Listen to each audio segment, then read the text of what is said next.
Wala tamutunna illa wa antum muslimun. Wahai orang-orang yang beriman, bertakwalah kepada Allah dengan sebenar-benarnya takwa. Dan janganlah sampai kalian mati kecuali dalam keadaan muslimin. Ayat ini berlanjut dengan ayat berikutnya. Wa'tasimu bihablillahi jami'an wala tafarraqu. Berpeganglah kalian seluruhnya, jami'an, bersama-sama, dengan tali Allah subhanahu wa ta'ala, wala tafarraqu, dan jangan bercerai-berai. Wadhkuru ni'matallahi alaikum, dan ingatlah nikmat Allah atas kalian, id kuntum a'daan fa'allafa baina qulubikum. Ingatlah nikmat Allah atas kalian yang kalian dulunya bercerai-berai, bermusuh-musuhan, kemudian Allah jinakkan hati-hati kalian. Fasbahtum bi ni'matihi ikhwana, maka kalian dengan kenikmatan Islam, dengan kenikmatan dari Allah, kalian menjadi bersaudara. Wa kuntum ala syafa hufratin minan nari fa anqadakum minha, dan kalian tadinya di pinggir jurang neraka, kemudian Allah selamatkan kalian. Kadzalika yubayyinullahu lakum ayatihi la'allakum tahtadun. Demikianlah Allah jelaskan kepada kalian ayat-ayatnya agar kalian mendapatkan hidayah, mendapatkan petunjuk. Ikhwani fillah azakumullah, di sini ada perintah, di sini ada berita, dan di sini ada tabsyir, berita gembira, balasan dari Allah Subhanahu wa taala di dunia dan di akhirat. Yang pertama, perintahnya bertakwa pada Allah dan berpegang dengan tali Allah Subhanahu wa taala, hablullahil matin. Tali Allah adalah agamanya. Tali Allah adalah ajaran Islam itu sendiri. Tali Allah adalah apa yang disampaikan, apa yang diajarkan oleh Rasulullah sallallahu alaihi wa ala alihi wasallam, yang kemudian kita kenal dengan istilah as-sunnah. Mengapa saya katakan dengan muqaddimah untuk berkata tentang as-sunnah? Karena khawatir sebagian orang mengira sunnah yang dimaksud sunnah dalam masalah hukum. Dikerjakan dapat pahala, ditinggalkan enggak apa-apa. Bukan itu yang dimaksud. Sunnah bermakna ajaran Rasulullah. Sunnah bermakna tali Allah yang Allah perintahkan. Wa'tasimu bihablillahi jami'an wala tafarraqu. Berpeganglah seluruhnya kalian dengan tali Allah dan jangan bercerai-berai. Kalau ini telah dilaksanakan, kita akan mendapatkan nikmatud dunia wa nikmatul akhirah. Maka Allah Subhanahu wa taala mengingatkan kenikmatan itu pada ayat berikutnya. Wadhkuru ni'matallahi alaikum. Ingatlah nikmat Allah atas kalian, yang kalian dulunya sebelum Islam qabiliyah. Qabiliyah maknanya hidup dengan kesukuan, saling berperang, saling bertikai, saling membunuh, saling menumpahkan darah. Siapa yang kuat dia yang menang. Kacau, tidak teratur, tidak ada aturan, liar. Tetapi kata Allah, ingatlah ketika kalian berpegang dengan Islam, kalian dijinakkan hati-hatinya, sehingga kalian berukhuwah, bersaudara. Fa asbahtum bi ni'matihi ikhwana, maka dengan kenikmatan dari Allah kalian menjadi bersaudara. Itu satu nikmat. Nikmat kedua, wa kuntum ala syafa hufratin minan nar. Kalian tadinya di pinggir jurang neraka, kemudian Allah selamatkan daripadanya. Ikhwan ibn a'azakullah, jelas berpegang dengan tali Allah memiliki barakah, memiliki hikmah, memiliki dari Allah Subhanahu wa taala jaza, balasan yang berlipat kali, bukan hanya di akhirat saja, di dunia juga, dan di akhirat lebih-lebih lagi. Kaum muslimin rahimani wa rahimakumullah. Maka pesan dari Allah, perintah dari Allah, wa'tasimu bihablillah. Peganglah tali Allah. Wala tafarraqu, jangan bercerai-berai. Siapa yang lepas dari tali Allah akan tercerai-berai. Yani siapa yang lepas dari sunnah Rasulullah, sunnah yang bermana ajaran Rasulullah, maka dia akan tercerai-berai. Mereka akan berselisih, mereka akan bertentangan, mereka akan bermusuhan, mereka akan saling menentang. Rasulullah SAW, itu yang namanya tafarruq. Maka barakallahu fikum, yang namanya tafarruq dimulai dari tafarruq dalam pemahaman dan akidah. Yang namanya tafarruq dimulai dari pengamalan yang menyelisihi sunnah. Apapun yang menyelisihi sunnah akan meretakkan persatuan. Mengapa demikian? Karena Allah Subhanahu wa taala menyebutkan hanya dua. Kalau tidak ini, ya ini. Wa'tasimu bihablillahi jami'an wa la tafarraqu. Peganglah tali Allah dan jangan bercerai-berai. Kalau enggak pegang tali Allah, bercerai-berai. Kalau bercerai-berai berarti tidak berpegang dengan tali Allah. Maka ayat ini mirip dengan ayat Allah Subhanahu wa taala yang lain, yaitu di dalam surat Al-An'am ayat 153. Allah Subhanahu wa taala berfirman, "Wa anna hadza sirati mustaqiman fattabi'u." Kata Allah, inilah jalanku yang lurus, ikutilah dia. "Wa la tattabi'us subula fatafarraqa bikum an sabilihi." Jangan ikuti jalan-jalan lain, niscaya kalian akan terpecah belah dari jalannya. Dzalikum wassakum bihi la'allakum tattaqun. Demikianlah kami wasiatkan kepada kalian agar kalian bertakwa.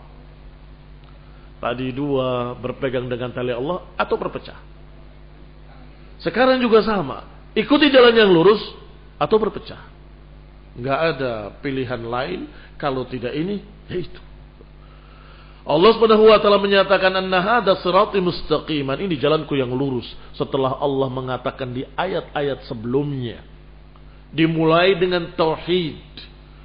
Qul ta'alu atlu ma harrama rabbukum 'alaikum. Katakan pada mereka, marilah kemari, aku bacakan pada kalian apa yang diharamkan oleh Allah atas kalian. Maka kemudian Allah Subhanahu wa taala menyatakan, beribadalah kepada Allah wa la tusyriku bihi syai'a. Wa bil walidaini ihsana. Hendaklah beribadah kepada Allah dan jangan menyekutukan Allah dengan sesuatu apapun. Kemudian diperintahkan untuk berbakti pada kedua orang tua, kemudian diperintahkan untuk jangan membunuh anak yatim, kemudian diperintahkan sampai 9 perintah. Yang ke-10 ayat ini. Wa anna hadza sirati mustaqiman. Sesungguhnya inilah jalanku yang lurus. Jalan tauhid, jalan syariat Allah Subhanahu wa taala. Beribadahlah pada Allah, jangan beribadah pada yang lain, dan ikutilah sunnah Rasulullah SAW, dan jangan ikuti ajaran lain selain ajaran Rasulullah sallallahu alaihi wa ala alihi wasallam. Barakah. Apa barakahnya? Allah katakan ni'mah, udhkuru ni'matallahi alaikum. Dan Allah katakan kalian diselamatkan dari api neraka. Itu barakahnya. Dan disebutkan pula di sini barakahnya kalian tidak tercerai-berai. Fattabi'uhu wa la tattabi'us subul. Ikutilah jalan ini, jangan ikuti jalan-jalan lain. As-subul, barakallahu fikum, ditafsirkan oleh Mujahid, maknanya adalah jalan-jalan syubhat dan jalan-jalan syahwat. Jalan-jalan syahwat dan jalan-jalan syubhat. Apa makna syubhat? Apa-apa yang samar, yang kelihatannya kebenaran padahal kebatilan. Kelihatannya sunnah padahal bid'ah. Kelihatannya dia berjalan di atas jalan yang benar, ternyata itu menyimpang dari jalan yang hak. Itu syubhat, jalan-jalannya ahlul bid'ah. Di dalam riwayat disebutkan dengan al-bid'ah wasyubuhat, tidak disebut syahwat. Al-bid'ah wasyubhat. Bid'ah dan syubhat. Ikhwan fillah a'azzakumullah. Dirincikan pula oleh Rasulullah sallallahu alaihi wa ala alihi wasallam ketika membacakan hadis ini. Rasulullah SAW menggaris di tanah dengan satu garis. Kemudian berkata, hada siratullahi mustaqiman. Ini jalan Allah yang lurus. Kemudian menggambar garis-garis di kanannya dan garis-garis di kirinya. Kemudian berkata, hadhihi subul, ini jalan-jalan lain. Laisa minha sabilun illa wa alaihi syaitan. Tidak ada satu jalan pun di sini kecuali ada syaitan yang mengajak ke jalan tersebut. Halumma, kemarilah. Ikhwan fillah a'azzakumullah. Artinya ketika kita berjalan di jalan yang lurus, ada tarikan ke kanan, ada ajakan ke kiri. Ada yang menarik kepada bid'ah, syubhat, dan ada yang mengajaknya kepada syahwat. Ini adalah jalan yang akan menyimpangkan seseorang dari jalan yang lurus. Jalan-jalan yang akan menyesatkan, yang di sana mesti ada syaitan yang mengajaknya halumma. Ikhwan fillah a'azzakumullah, kaum muslimin rahimani wa rahimakumullah. Rasulullah sallallahu alaihi wa ala alihi wasallam memiliki wasiat juga. Kalau tadi wasiat Allah katakan dzalikum wassakum bihi la'allakum tattaqun. Demikianlah kami wasiatkan pada kalian agar kalian bertakwa. Berarti apa wasiat dari Allah tadi? Ikuti siratal mustaqim wa la tattabi'us subul. Ikuti jalan yang lurus dan jangan ikuti jalan-jalan lain. Ikuti jalan Rasul dan jangan ikuti jalan-jalan bid'ah, jalan-jalan syubhat. Rasulullah SAW ketika memberikan nasihat yang sangat penting dan mengena di hati para sahabat, mereka bercucuran air mata, mereka bergetar hatinya, sehingga mereka berkata, ya Rasulullah, ausina, berilah wasiat pada kami. Ka'anna hadhihi mau'izatu muwaddi', sepertinya ini adalah nasihat perpisahan. Fa'ausina, berikan wasiat kepada kami. Maka Nabi bersabda, usikum bitaqwallah was-sam'i wat-ta'ah wa in ta'ammara 'alaikum 'abdun habashi fa innahu man ya'ish minkum fasayara ikhtilafan katsira fa 'alaikum bi sunnati wa sunnati al-khulafa'ir rasyidin al-mahdiyyin tamassaku biha wa 'addu 'alaiha bin nawajid wa iyyakum wa muhdatsatil umur fa inna kulla muhdatsatin bid'ah wa kulla bid'atin dhalalah. Kata Nabi sallallahu alaihi wasallam, aku wasiatkan kepada kalian untuk bertakwa kepada Allah, persis seperti ayat tadi, ayyuhalladzina amanu taqullaha haqqa tuqatih was-sam'i wat-tha'ah, dengar dan taat pada penguasa kalian. Ini sama dengan wa'tasimu bihablillahi jami'an, karena di antara tafsir wa'tasimu bihablillahi jami'an dari sahabat Abdullah bin Mas'ud adalah tetap bersama jamaah kaum muslimin dan penguasanya. Karena kalau lepas terjadi perpecahan dan pertikaian, bahkan bisa jadi peperangan. Kemudian Nabi menyatakan bahwa kalian nanti kalau hidup di masa mendatang akan menyaksikan ikhtilafan katsira, akan menyaksikan pertikaian, perselisihan yang banyak. Fa'alaikum bisunnati, maka atas kalian untuk berpegang dengan sunnahku dan sunnah al-khulafa ar-rasyidin al-mahdiyyin. Ikhwan fillah a'azzakumullah, kaum muslimin rahimani wa rahimakumullah. Para sahabat belum menyaksikan perpecahan tersebut. Mereka bersatu di bawah pimpinan Rasulullah SAW. Sampai Abu Bakar masih bersatu. Mereka bersama di bawah khilafah Abu Bakar. Kemudian berganti Umar ibn al-Khattab, juga mereka masih bersatu di satu jalan, di satu pimpinan, yaitu pimpinan Umar ibn al-Khattab radhiyallahu taala anhu. Baru kemudian ketika khalifah yang ketiga, Khalifatul Rashid Utsman bin Affan radhiyallahu taala anhu, masyarakat semakin banyak, Orang-orang yang bukan sahabat semakin banyak. Orang-orang yang awam, gak mengerti Islam dengan benar juga semakin banyak. Orang-orang yang dijuluki di dalam sejarah dengan ghawghaiyun.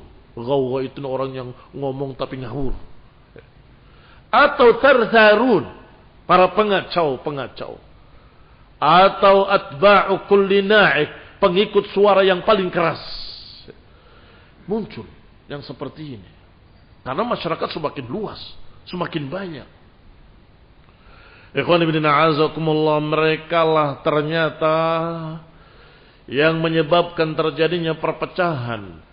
Semangat ada, ilmu tidak ada. Ini Utsman bin Affan gak adil. Mengapa gak adil, wahai saudara kaum muslimin? Karena mengangkat gubernurnya dari keluarganya sendiri, dari kerabatnya sendiri. Kenapa kalau dia layak jadi gubernur? Siapa yang larang? Tetapi dia mengangkat juga si fulan, juga dari kabilahnya. Kenapa? Itu sebuah dosa. Ikhwan fillah, azakumullah, muncullah tuduhan demi tuduhan. Sampai kemudian dituduh Utsman sebagai nepotisme, dituduh Utsman sebagai korupsi, dituduh Utsman dengan tidak adil. Berdatanganlah manusia dari Mesir, dari Kufah, dari Irak, berdatangan mengepung rumah Utsman bin Affan. Para sahabat mengingatkan mereka, menegur mereka, wahai kaum muslimin, mahlan, wahai kaum muslimin, mahlan, mahlan. Tenanglah, tenanglah. Sesungguhnya beliau ini adalah Khalifatul Rasyid yang disebut oleh Rasulullah SAW. Rasulullah memuji beliau, mengatakan begini, mengatakan begini, mengatakan begini. Diriwayatkan. Apa ini? Sunnah. Keutamaan Utsman Ibn Affan dalam sunnah diajarkan oleh para sahabat. Tetapi ghawghaiyun tartharun, para pengacau, orang-orang yang bodoh ini tidak mau mengerti. Pokoknya Utsman harus turun. La hujjata lahum. Mereka tidak punya hujjah. Mereka hanya punya hawa. Hanya punya emosi dan kemarahan. Hanya punya semangat tinggi tapi tidak punya ilmu. Maka kemudian semakin banyak berdatangan mengepung Utsman sampai membunuh Utsman ibn Affan radhiyallahu taala anhu. Saat itulah awal terjadi perpecahan dan awal terjadi pedang kaum muslimin mengenai kaum muslimin.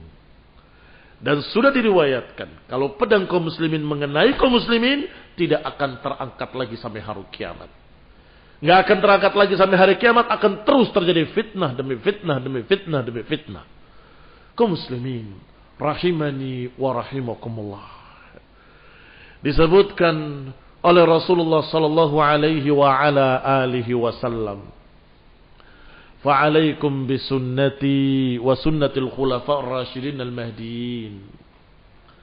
Bukankah wasiatnya berkata, faman ya'ish minkum fasayara ikhtilafan katsira. Kalau kalian hidup nanti, kalian akan menyaksikan perselisihan yang banyak, pertikaian. Maka mereka menyaksikan sekarang.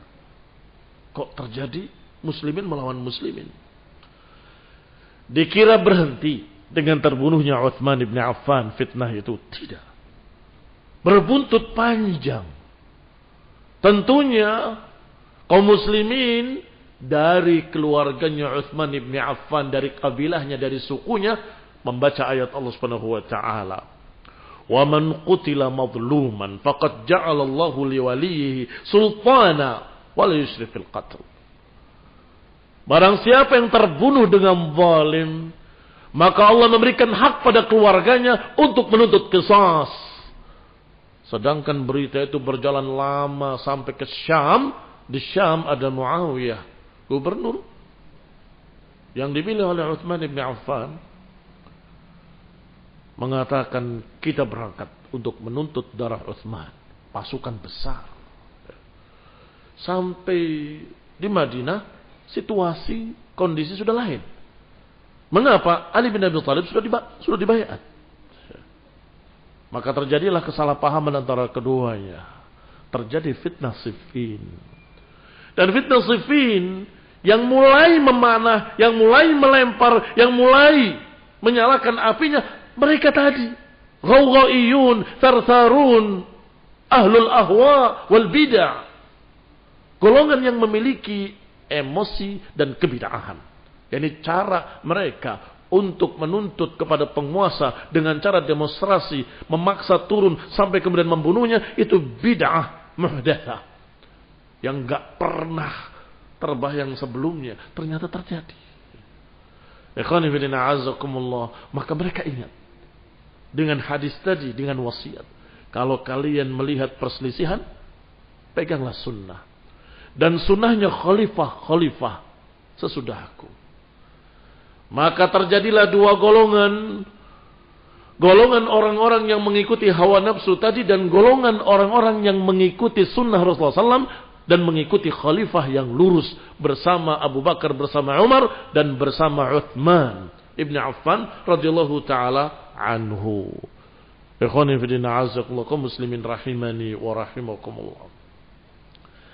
Gampang, mudah, karena cuma dua golongan. Iya kan? Tinggal milih mana yang di atas sunnah, yang ini apa yang itu. Jelas para sahabat dan para pengikut-pengikutnya dari tabi'ina lahum bi ihsan, yang mengikuti mereka dengan ihsan. Adapun ini nyeleneh, aneh, maka sepakatlah para sahabat untuk berlepas diri dari mereka dan memerangi mereka. Bukan hanya berlepas diri, memerangi. Di zaman Ali ibn Abi Thalib radhiyallahu taala anhu, karena Khawarij terus berbuat kekacauan, membunuh, menumpahkan darah, bahkan mereka membunuh keluarga Abdullah ibn Khabab ibn al-Arad radhiyallahu taala anhu, bapaknya adalah sahabat, ini anaknya sahabat. Dibunuh dia dan istrinya dibunuh juga, dirobek perutnya, dikeluarkan janinnya karena dia sedang hamil. Maka Ali bin Abi Thalib berkata, aku yakin merekalah yang dimaksud oleh Rasulullah SAW, bahwasanya nanti akan keluar min dhidhi hadza, akan keluar dari turunan orang model seperti ini, kaumun, satu kaum yang memerangi kaum muslimin dan membiarkan kaum musyrikin, yang mereka ini masuk di dalam Islam dari satu sisi, keluar dari sisi lain. Ada kalimat dari Nabi dalam satu riwayat yang menyatakan, lau adraknahum laqatalnahum qatla Adin wa Iram. Kalau saja kami sempat menemui mereka, kata Nabi, kami akan perangi seperti diperanginya, dibantainya kaum Ad dan kaum Iram. Ali bin Abi Thalib mendapatkan dalil dengan itu. Aku akan perangi mereka. Wallahi la uqatilannahum hatta la yabqa 10. Sungguh demi Allah, aku akan perangi mereka sampai tidak tersisa 10 orang pun. Ikhwan fillah azakumullah, siapa yang mendapatkan berkah? Khawarij atau para sahabat? Khawarij barakallahu fikum terkucilkan, diperangi oleh orang-orang baik, oleh para sahabat yang mulia. Maka Ali bin Abi Thalib mengerahkan pasukannya memerangi mereka. Dan tidak tersisa kecuali 9 orang. Sesuai dengan sumpahnya. Sampai tidak tersisa 10 orang pun. Sisanya cuma 9 orang. Ali bin Abi Thalib berkata, cari orang yang diberitakan oleh Rasulullah SAW, yaitu Dhi Sudayya. Memiliki ciri-ciri. Di tangannya ada daging tumbuh, di ketiaknya seperti tetek perempuan. Cari, kata Ali bin Abi Thalib. Aku yakin mereka lah orangnya. Dicari. Ketemu. Maka kata Ali bin Abi Thalib, alhamdulillah. Berarti kita memerangi orang yang tepat. Seperti yang diberitakan oleh Rasulullah sallallahu alaihi wa ala alihi wasallam. Kaum muslimin rahimani wa rahimakumullah. Itu baru satu aliran sesat ahlul bid'ah. Siapa yang berpegang dengan sunnah, siapa yang berpegang dengan para sahabat, selamat mereka, mendapatkan barakah. Terlindung mereka dari penyimpangan, terlindung mereka dari kesesatan. Sedangkan mereka yang ikut bersama dengan ahlul bid'ah wa dhalalah, mereka terhina di dunia dan di akhirat. Karena mereka sesat, menyimpang. Kaum muslimin rahimani wa rahimakumullah. Sehingga saat itu, kalau ada orang yang berkata, qala Rasulullah, tidak langsung diterima. Akan ditanya, dari mana kamu dengar? Dari Fulan ibn Fulan. Siapa dia? Ya sahabat atau muridnya sahabat. Diterima. Oh dari kelompok sesat itu. Oh jangan. Tolak. Demikian pula kemudian muncul Sabaiyah. Pengikutnya Abdullah bin Saba. Yang tadi sudah memanas-manasi kaum muslimin untuk memerangi Utsman bin Affan. Masih berbicara lagi. Sesungguhnya lagi pula dari dulu yang namanya pengganti itu adalah keluarganya. Setelah Nabi Daud, Nabi Sulaiman, anaknya. Barakallahu fikum. Setelah bapaknya, anaknya. Kalau nggak ada anaknya, ponakannya. Maka seharusnya yang jadi khalifah bukan Abu Bakar, bukan Umar. Seharusnya Ali bin Abi Thalib. Ini syubhat baru. Mulai syubhat ini memakan korbannya satu-satu. Oh iya ya, kenapa kok Abu Bakar? Bukan keluarga Nabi, bukan orang dekatnya Nabi, bukan ila akhir. Kenapa Umar? Memang mereka ini pengkhianat, merebut haknya Ali. Tersebar. Ini barakallahu fikum yang namanya Rafidhah. Aliran Rafidhah, aliran Syiah. Mereka berkata, kami pembela Ali, kami penuntut haknya Ali, kami, sampai mereka berkata, nahnu syi'atu Ali. Kami pengikut Ali, pengikut setianya Ali, kami ila akhirnya. Ta'assub kepada Ali bin Abi Thalib, kemudian mencaci maki Abu Bakar wa Umar wa Uthman. Di mana sahabat?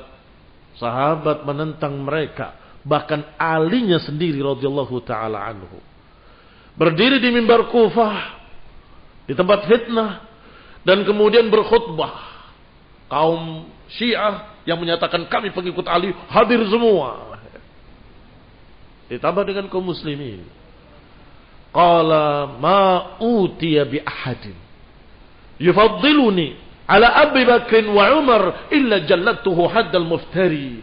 Tidak didatangkan kepadaku satu orang pun yang mengutamakan aku di atas Abu Bakar wa Umar, kecuali akan aku cambuk dengan cambukan seorang pendusta, yaitu 80 kali cambukan. Terkejut mereka. Loh, kok begitu? Bukankah kami membela dia? Kenapa kami disalahkan? Ada pula yang lebih ekstrim, menyatakan bahkan Alilah semestinya jadi nabi di masa Ali bin Abi Thalib. Jibril berkhianat, menyatakan atau mengirimkan wahyu bukan kepada Ali tapi kepada Muhammad sallallahu alaihi wasallam. Jibril berkhianat kata mereka. Ada yang lebih ekstrim lagi, menyatakan bahwa Alilah Tuhan kami. Ada na'am ditulis dalam sejarah.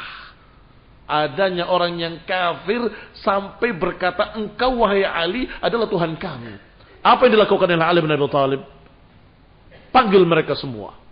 Yustatab salasata ayyam wa intaba wa illa qutilu. Diminta taubat 3 hari, tidak mau taubat, mereka dihukum dengan hukum murtad, yaitu dibunuh. Para sahabat berpendapat, ya dipenggal saja. Tapi Ali bin Abi Thalib berkata, kumpulkan mereka, bakar mereka. Dibakar. Mereka di dalam api berkata, tidak membakar kami dengan api kecuali Tuhan kami, katanya.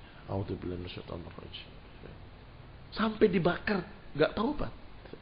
Tidak membakar kami kecuali Tuhan kami. Ikhwani fillah a'azzakumullah. Maka mereka para sahabat menasehati, mengingatkan, hati-hati dari pemikiran Syiah mereka, pemikiran murtad mereka, hati-hati dari syubhat mereka, hati-hati dari bid'ah mereka. Dan dibawakan lagi hadis tadi, alaikum bisunnati wa sunnatil khulafa'ir rasyidin, atas kalian untuk berpegang dengan sunnahku dan sunnahnya para khalifah-khalifah yang lurus. Khalifah yang lurus di masa munculnya Syiah tadi siapa? Ali bin Abi Thalib. Maka para sahabat yang tersisa, para tabi'in lahum bi ihsan, yang mengikuti para sahabat, mereka dijuluki ahli sunnah karena selalu berpegang dengan sunnah. Alaikum bisunnati wa sunnatil khulafaur rasyidin. Mereka melihat ada 3 golongan. Golongan para sahabat bersama khalifah, dan golongan khawarij, dan golongan Syiah Rafidhah.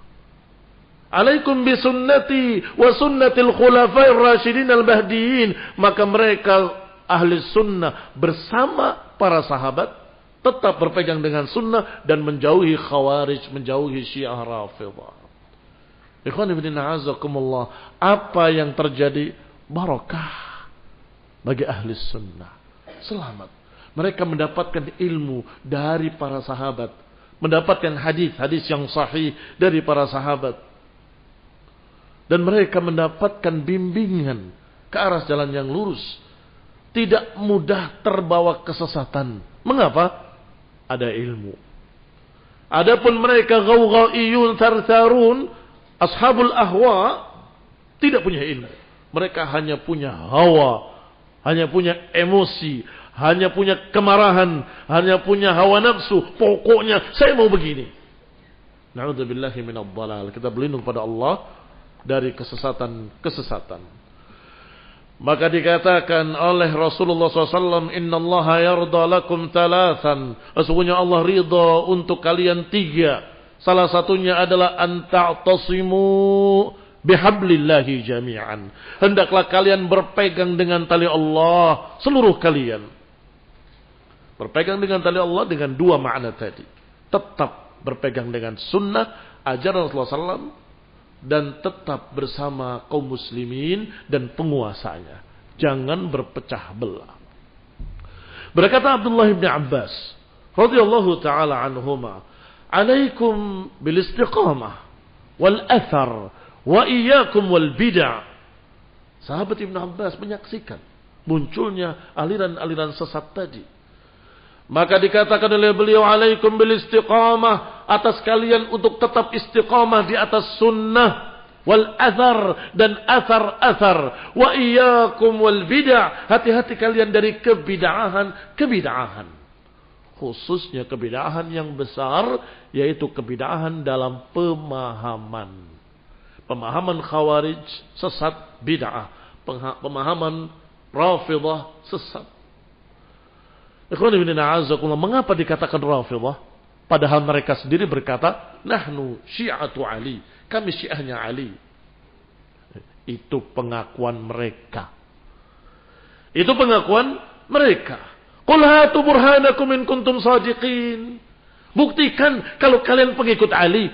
Ali bin Abi Thalib mengatakan bahwasanya yang mengutamakan Ali di atas Abu Bakar wa Umar dicambuk 80 kali cambukan. Ali bin Abi Thalib bahkan memerangi mereka, bahkan menghukum murtad terhadap mereka yang ekstrim mengatakan Ali Tuhan kami. Mana kalian mengikuti Ali? Mereka tidak mengikuti Ali. Berarti mereka bukan syi'atu Ali, tetapi Rafidhah, penolak nasihatnya Ali. Demikian pula nasihatnya para ahlul bait secara umum. Dan khususnya mereka ketika mengeluh-ngeluhkan Imam Zaid, imam kami, sampai mereka berduyun-duyun datang kepada Imam Zaid dari turunan Ali bin Abi Thalib dan berkata, engkau imam kami, engkau panutan kami, engkau adalah junjungan kami, terangkan pada kami bagaimana menurut anda Abu Bakar wa Umar. Kata Imam Zaid, Abu Bakar orang saleh. Beliau adalah sahabat Nabi yang mulia. Umar juga demikian, sahabat Nabi yang mulia demikian. Disebutkan pujian-pujian pada Abu Bakar wa Umar. Mereka tidak terima. Mereka menolak, tidak bisa. Dia itu adalah merebut hak kakekmu, Ali bin Abi Thalib. Mereka itu merebut hak bapakmu dan seterusnya. Lari mereka, bubar meninggalkan Imam Zaid. Maka Imam Zaid kebingungan melihat mereka. Katanya pengikut Ahlul Bait, pencinta Ahlul Bait. Antum, kata Imam Zaid, kalian bukan pengikut Ali, bukan pencinta Ahlul Bait. Rafattumuni fa antumur Rafidhah. Kalian menolak aku. Berarti kalian Rafidhah, golongan penolak. bukan golongan pencinta Ali, bukan golongan pencinta Ahlul Bait. Kalian penolak Ahlul Bait, kalian musuh Ahlul Bait. Ikhwani fillah azakumullah. Siapa yang bersama Ali bin Abi Thalib? Ahlus Sunnah. Tetap berjalan bersama nasihatnya Ali bin Abi Thalib, bersama bimbingannya Ali bin Abi Thalib radhiyallahu taala anhu. Berkata Hudzaifah ibn al-Yaman, "Ittaqullah ya ma'syaral qurra." Bertakwalah kepada Allah wahai pembaca-pembaca Al-Qur'an. Khudhu tariqa man qablakum. Ambillah jalan orang-orang sebelum kalian. Ma'syarul qurra, para pembaca Quran adalah yang dimaksud Khawarij. Karena mereka ahli-ahli dalam membaca Quran dan penghafal-penghafal. Sampai ketika mereka ditangkap, mereka akan dibunuh terus baca Quran. Tetapi para sahabat tidak tertipu dengan bacaan mereka. Mengapa? Karena Nabi berkata bahwa nanti akan muncul golongan yang begini-begini, di antara sifatnya yaqra'unal Qur'ana la yujawizu hanajirahum. Mereka membaca Quran tapi tidak melewati kerongkongan mereka, tidak masuk ke dalam hati. Ikhwani fillah azakumullah kaum muslimin rahimani wa rahimakumullah. Maka wahai ma'syarul qurra, wahai pembaca Al-Quran, ikutilah jalan orang sebelum kalian. Karena mereka ini tadi Syiah dan Rafidah dan juga Khawarij tidak ada di dalamnya sahabat. Tidak ada. Maka ikutilah jalan orang sebelum kalian, yaitu para sahabat. Wallahi la in sabaqtum laqad sabaqtum sabqan ba'ida. Demi Allah, kalau kalian berjalan di jalan mereka, kalian telah menempuh jalan yang jauh. Wa in taraktumuhu yaminan wa shimalan, kalau kalian meninggalkannya ke kiri dan ke kanan, laqad dhalaltum dhalalan ba'ida. Kalian telah tersesat dengan kesesatan yang jauh. Sahabat Ibnu Abbas, sahabat Hudzaifah, sekarang sahabat Abdullah bin Mas'ud. Iyyakum wat-tabaddu', iyyakum wat-tanattu', iyyakum wat-ta'ammuq, wa 'alaikum bil 'atiq. Atas kalian untuk jangan mengadakan kebid'ahan. Jangan ekstrim melampaui batas. Jangan terlalu dalam-dalam dalam perkara yang tidak perlu. Atas kalian untuk berpegang dengan yang dulu dipegang oleh Rasulullah SAW dan para sahabatnya. Kalimat ini sama semakna dengan kalimat Hudzaifah dan dengan kalimat Abdullah bin Abbas, yaitu untuk berpeganglah dengan sunnah, jauhi bid'ah. Semakna dengan mana? Semakna dengan ayat, semakna dengan hadis. Semakna dengan ayat, yaitu wa'tasimu bihablillah jami'an wa la tafarraqu. Karena berpegang dengan kebid'ahan pecah. Berpegang dengan kebid'ahan Khawarij, Syiah, akan terjadi perpecahan dan pertumpahan darah. Barakallahu fikum. Alhamdulillah. Ayat-ayat, hadis-hadis, kemudian athar ucapan sahabat tidak berbeda. Semuanya sama. Berpegang dengan sunnah adalah keselamatan. Berpegang dengan sunnah barakah. Ikhwan ibn a'azakumullah kaum muslimin rahimani wa rahimakumullah. Disebutkan oleh Abdullah bin Mas'ud radhiyallahu taala anhu, hati-hati kalian dari tabaddu', mengada-adakan perkara baru sekecil apapun, hati-hati. Yang kedua, hati-hati dengan tanattu', melampaui batas, seperti Khawarij tadi melampaui batas, kebablasan. Wa ta'ammuq, dan jangan mendalami sesuatu yang tidak perlu untuk dibahas. Seperti mereka-mereka yang membahas tentang takyif, kayak apa Allah, seperti apa dan sebagainya, tidak disuruh. Demikian pula membahas filsafat, tidak disuruh. Wa 'alaikum bil 'atiq, atas kalian untuk berpegang dengan yang dulu. Beliau masih Abdullah bin Mas'ud berkata, wala ittabi'u wala tabtadi'u faqad kufitum. Ikut sajalah dan jangan mengada-ada, kalian selamat. Wa kullu bid'atin dhalalah. Ikhwan ibn a'azakumullah, dengan nasihat para sahabat yang hampir sama ini, ditambah lagi dengan ucapan Abu Darda juga sama seperti itu, ucapan Ubay bin Ka'ab, ucapan Sya'bi, semuanya sama. Ikutilah sunnah, hati-hati dari bid'ah. Saat itulah muncul istilah ahlus sunnah wal jamaah. Ahli sunnah artinya berpegang dengan sunnah dan tidak ikut aliran-aliran sesat tadi.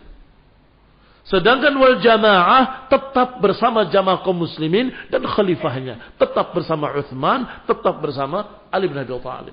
Dan tetap bersama khalifah setelahnya. Maka terkenallah istilah ahlu sunnati wal jamaah. Bukan mengganti nama Islam, tetapi menjelaskan apa itu Islam. Yang namanya Islam adalah berpegang dengan sunnah dan berpegang dengan jamaah. Memahami ayat dan hadis dengan sunnah Rasulullah SAW dan ucapan para sahabat. Berkata Sa'id bin Jubair rahimahullah tentang wa amila salihan tsumma ihtada, tentang ayat yang berbunyi yang beramal saleh dan kemudian mengikuti hidayah. Qala ay luzumus sunnah wal jamaah.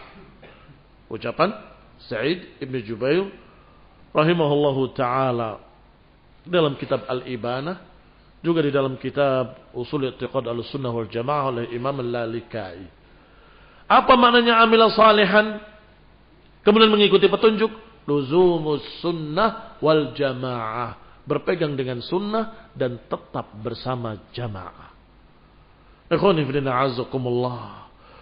Berikutnya adalah nasihat yang panjang dari Umar ibn Abdul Aziz rahimahullahu ta'ala dalam risalahnya kepada salah seorang gubernurnya, karena beliau adalah khalifah. Ditulis surat itu min Umar ibn Abdul Aziz Amirul Mu'minin ila Adi ibn Arta'ah. Amma ba'du. Fa inni ahmadullah alladzi la ilaha illahu. Sungguh aku memuji Allah yang tiada ilah kecuali Dia. Amma ba'du. Fa inni usika bitaqwallah. Aku wasiatkan engkau untuk bertakwa pada Allah. Wasiatnya persis sama dengan wasiat Allah untuk bertakwa, dengan wasiat Rasulullah SAW untuk bertakwa. Walittisad fi amri, dan sederhanalah dalam urusanmu. Sederhana maknanya tidak ekstrim. Sederhana maknanya tidak berlebihan. Wattiba sunnati nabiyyi, dan hendaklah engkau mengikuti sunnah nabinya. Watark ma ahdatsal muhditsun ba'dama jarat bihi sunnatuh, dan hati-hati engkau hendaklah meninggalkan apa yang diada-adakan oleh ahlul bid'ah, oleh muhditsun, orang yang mengada-adakan perkara baru padahal sudah tegak padanya sunnah. Wa kufu ma'natuhu, dan sudah dicukupi dengan sunnah. Fa'alaika biluzumis sunnah, maka atasmu untuk tetap berpegang dengan sunnah. Fa inna laka biidznillah ismah, karena sungguhnya engkau dengan izin Allah akan mendapatkan perlindungan. Berpegang dengan sunnah barakah. Apa barakahnya? Perlindungan. Kalau saja sunnah itu kita gambarkan seperti pagar, maka ada kayu-kayunya terangkai menjadi pagar, menjadi benteng.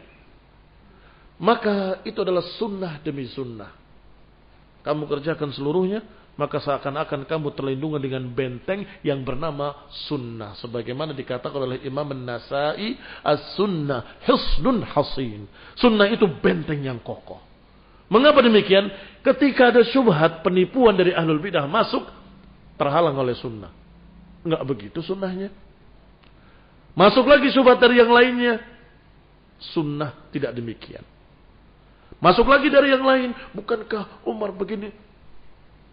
Aku hafal hadis Rasulullah SAW tentang keutamaan Uthman bin Affan, tentang keutamaan Abu Bakar wa Umar dan seterusnya. Ketika mulai mereka berbicara dari sisi lain, ada sunnah pula di sana yang menghalanginya. Tidak bisa, sunnah tidak demikian. Kalau sunnah itu sudah dipelajari secara keseluruhan dan kita hafal semuanya dan kita yakini dalam hati, maka bentengnya kokoh. Tetapi kalau ada sunnah yang tertinggal, belum dipelajari, sunnah yang ini belum diketahui, sunnah yang itu gak ingat, begitu syubhat masuk dari situ, kamu akan berkata, bagus sekali idenya. Mengapa? Karena gak ada sunnah yang menghalanginya. Dia nggak tahu atau lupa atau belum pernah mempelajarinya. Maka sunnah subhat akan masuk dari sana dengan mudahnya.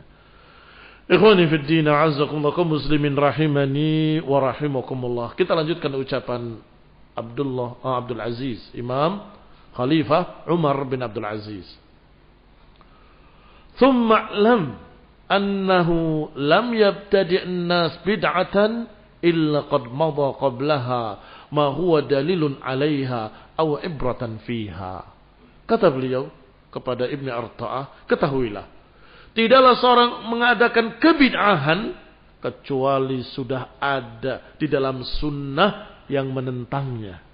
Lihat, sudah ada dalam sunnah yang menentangnya. Dan sudah ada dalam sunnah yang menjelaskannya kalau itu batil. Fa inna sunnah innama sannaha man qad alima ma fi khilafiha min al-khata' waz-zalal wal-humq wat-ta'ammuq. Karena sunnah ini diajarkan oleh seseorang, Rasul alaihi salatu wassalam, man qad alima ma fi khilafiha min al-khata', yang sudah tahu betul kalau selain ini salah. Yang mengajarkan adalah seorang yang diberitahu oleh Allah. Selain ini khata', selain ini ketergelinciran, selain ini al-humq, kebodohan, wat ta'ammuq, selain itu ekstrim. Maka apa yang diajarkan dalam sunnah dan apa yang diterapkan oleh sahabat sudah pas.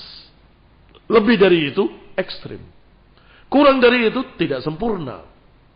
Fardha li nafsika bima yarda bihil qaum li anfusihim. Maka ridailah untukmu dengan apa yang mereka ridai untuk mereka. Siapa mereka? Para sahabat radhiyallahu anhum ajma'in. Ridailah untukmu apa yang mereka ridai untuk mereka. Fa innahum ala ilmin waqafu. Karena mereka itu berhenti karena ilmu. Mereka tidak berbuat karena ilmu. Bibasarin nafidin kaffu. Dan mereka menahan diri karena basarin nafid. Karena ilmu pandangan yang jauh ke depan. Jangan dikira karena mereka nggak ngerti atau tidak berani. Bukan. Wah, nggak berani melawan penguasa. Bukan. Mereka tidak berbuat karena mereka tahu itu bukan sunnah. Kenapa tidak melawan Khalifah Bani Umayyah? Mereka fasik, mereka kejam, mereka bengis. Kenapa para sahabat diam saja? Ini jawabannya dari Imam Umar bin Abdul Aziz rahimahullahu ta'ala. Fa innahum ala ilmin waqafu. Mereka para sahabat berhenti tidak berbuat karena ilmu yang mereka tahu. Bibasarin nafidin kaffu. Karena pandangan yang jauh ke depan mereka menahan diri, sabar. Walahum ala kasfil umuri kanu aqwa. Dan mereka kalau mau menyingkapkan sekian perkara, mereka lebih bisa, lebih tahu.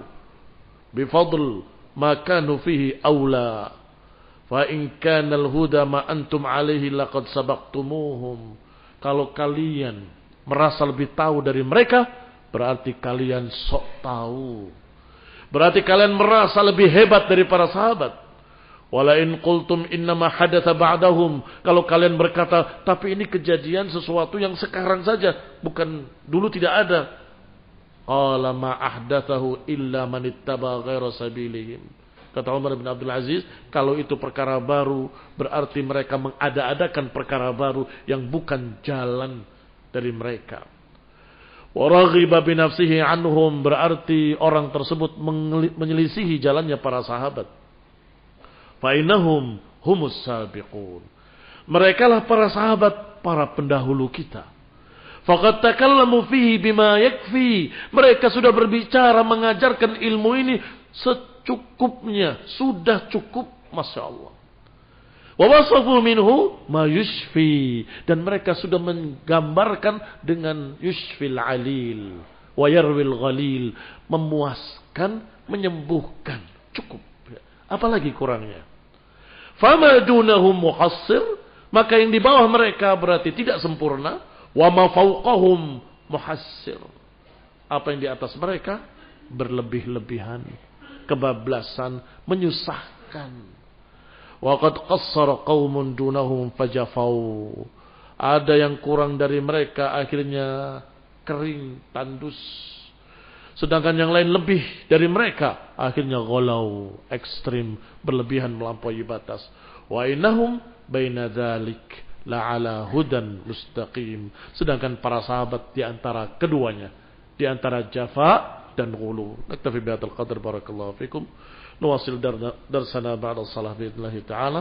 Subhanakallahumma wa bihamdik, asyhadu an la ilaha illa anta, astaghfiruka wa atubu ilaik. Wassalamualaikum warahmatullahi wabarakatuh.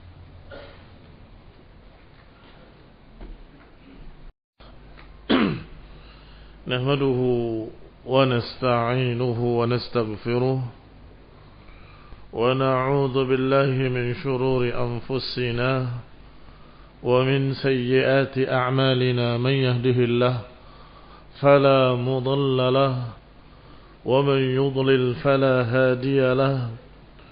Wa ashhadu an la ilaha illallah wahdahu la syarika lahu wa ashhadu anna Muhammadan abduhu wa rasuluh sallallahu alaihi wa ala alihi wa ashabihi wa tabi'in wa tabi'it tabi'in wa man tabi'ahum bi ihsanin ila yaumiddin. Amma ba'd.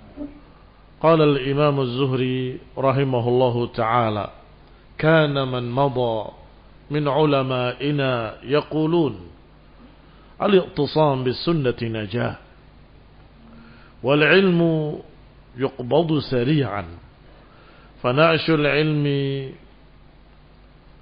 thabatud din wad dunya wa dhahabul ulama dhahabu dhalika kullih. Ikhwani fid din, a'azzakumullah, kaum muslimin rahimani wa rahimakumullah. Setelah kita dapatkan prinsip-prinsip ahli sunnah wal jamaah, yang pertama berpegang dengan sunnah, yang kedua tetap bersama kaum muslimin dan penguasanya, yang ketiga mengikuti generasi pertamanya, yaitu para sahabat ridwanullah alaihim ajma'in.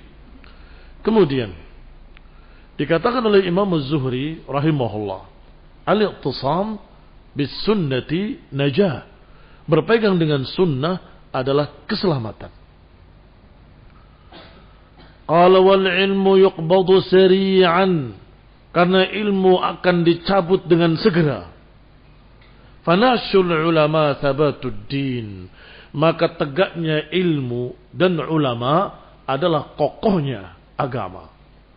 Sedangkan hilangnya ulama adalah dhahabu dzalika kullih, akan hilang secara keseluruhannya. Tentunya makna yang dimaksud pertama apa yang sudah kita bahas, bahwa as-sunnah adalah najah. Sunnah itu adalah keselamatan. Siapa yang berpegang dengan sunnah, dia akan selamat, barakah. Enggak mungkin akan bisa terbawa dengan penyimpangan-penyimpangan. Tetapi kalau kita berkata ada ahlus sunnah yang menyimpang, karena orang tersebut tidak memahami sunnah secara lengkap, itu masalahnya. Tetapi kata Imam Az-Zuhri, wa huwal imamul a'immah fi zamani rahimahullah, menyatakan kalau seorang berpegang dengan sunnah selamat. Dan ini mirip dengan ucapan Malik ibn Anas, Imam Malik rahimahullah. As-sunnah safinatu Nuh. Sunnah itu seperti perahu Nabi Nuh. Man rakibaha naja, wa man takhallafa anha ghuriq. Siapa yang menaikinya selamat, dan siapa yang tidak mau menaikinya, maka dia akan tenggelam. Ikhwani fillah, azzakumullah, Nabi Nuh alaihi salam sudah memperingatkan manusia akan bencana datangnya banjir bah yang akan menenggelamkan seluruhnya. Naiklah ke perahu, percayalah kepadaku, berimanlah kepada Allah, berimanlah kepadaku, kata Nabi Nuh alaihi salam. Tetapi tidak semuanya percaya. Sebagian yang percaya mereka menaiki perahu Nabi Nuh alaihi salam, maka merekalah yang selamat. Sedangkan mereka yang tidak mau menaikinya, mereka tenggelam, walaupun anaknya sendiri. Nabi Nuh memanggil anaknya Ya bunayyarkam ma'ana. Wahai anakku, naiklah bersama kami. Anaknya menjawab, sa'awi ila jabalin ya'simuni minal ma'. Aku akan berlindung ke gunung tinggi itu yang bisa menyelamatkan aku dari air tersebut. Nabi Nuh berkata lagi kepada anaknya, wahai anakku, la 'asimal yaum. Enggak ada keselamatan hari ini dari azab Allah kecuali yang akan diselamatkan oleh Allah di perahu ini. Tetap anaknya tidak mau mendengar. Fahala bainahumal mauju fakana minal mughraqin. Maka terhalanglah antara Nuh dengan anaknya dengan gelombang dan hilanglah anaknya. Fakana minal mughraqin. Maka anaknya termasuk yang ditenggelamkan. Nabi Nuh alaihi salam menagih kepada Allah janjinya, inna ibni min ahli wa inna wa'dakal haqq. Ya Allah, bukankah anakku itu termasuk keluargaku? Dan engkau janjimu pasti benar. Karena berjanji menyelamatkan keluarganya. Inna ibni min ahli, anakku ini keluargaku. Dan wa'dakal haqq, dan janjimu adalah hak. Allah jawab, innahu laysa min ahlik. Innahu amalun ghairu salih. Sesungguhnya dia bukan keluargamu. Sesungguhnya dia bukan anakmu. Karena dia beramal dengan amal yang tidak saleh. Berarti siapa yang selamat? Yang mengikuti Nabi Nuh di dalam perahu. Maka kata Malik ibn Anas rahimahullahu ta'ala, as-sunnah safinatu Nuh. As-sunnah ini, ajaran sunnah Rasulullah SAW itu seperti perahu Nabi Nuh. Man raqibaha naja wa man takhallafa anha ghuriq. Siapa yang mengarunginya, siapa yang menaikinya, maka dia selamat. Dan siapa yang tidak mau mengikutinya, bahkan takhallafa anha, yang tidak mau menaikinya, tidak mau menjalaninya, ghuriq, dia akan tenggelam. Tenggelam dalam kesesatan, tenggelam dalam penyimpangan, tenggelam dalam syubhat. Syubhat itu sangat banyak hari-hari ini, barakallahu fiikum. Dulu cuma 2 sahabat dengan Khawarij. Kemudian jadi 3 sahabat dengan Khawarij dan Rafidhah. Kemudian tambah lagi 4 dengan Qadariyah yang muncul di Kufah. Disampaikan seseorang tabi'i kepada Ibnu Umar, wahai Ibnu Umar, di tempat kami ada orang yang berkata Allah qadar. Dalam riwayat Muslim, Allah qadar, sesungguhnya takdir tidak ada. Wal amr unf, perkara yang terjadi begitu saja. Maka dijawab oleh Abdullah bin Umar, sampaikan pada mereka, walaupun mereka berinfak segunung Uhud emas, ma qabila minhum, tidak akan diterima dari mereka oleh Allah Subhanahu wa taala hatta yu'mina bil qadar. Tidak diterima sampai mereka mau beriman kepada takdir.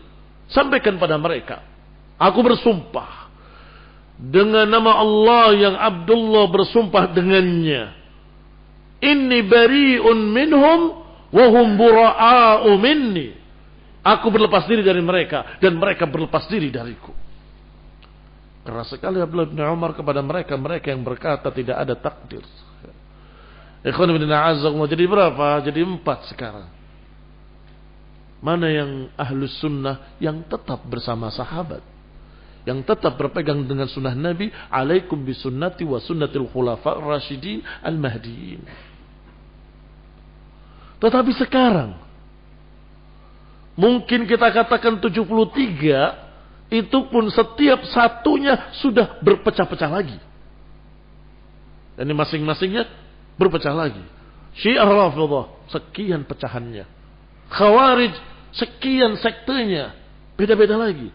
Ada yang sampai seperti ini, ada yang sampai seperti itu. Ada yang menyamakan dirinya lembaga kerasulan yang disingkat LK di Bandung sana.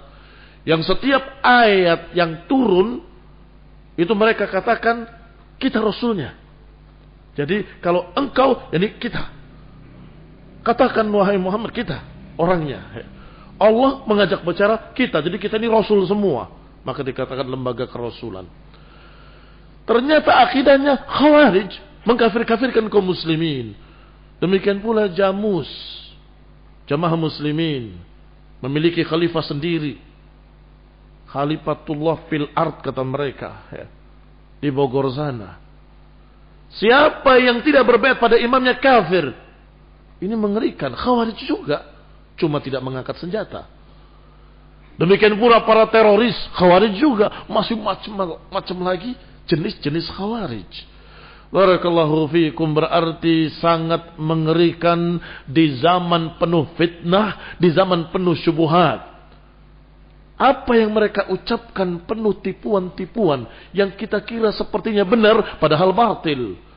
Maka wallahi kita harus mempelajari sunnah, kita harus mempelajari hadis demi hadis, kita harus mempelajari ajaran Rasulullah SAW dengan lengkap, jangan sampai ada bolong-bolongnya. Khawatir syubhat akan masuk dari sana. Kita nggak kena dengan yang ini, kena dengan yang itu. Nggak kena dengan yang sebelah sana, kena dengan yang sebelah sini. Syubhat katsira. Maka naikilah perahu Nabi Nuh yang bernama sunnah. Kana man madha min ulama'ina yaqulun al-iqtisam bi sunnati najah. Dulu orang-orang yang telah lewat sebelum kami. Siapa sebelum Imam Az-Zuhri? Para sahabat. Kana man madha min ulama'ina yaqulun, mereka semua orang-orang yang telah lewat dari ulama kita, mereka berkata dengan sama, al-iqtisam bis sunnati najah, berpegang dengan sunnah adalah keselamatan. Ini jelas barakah. Barakah azimah.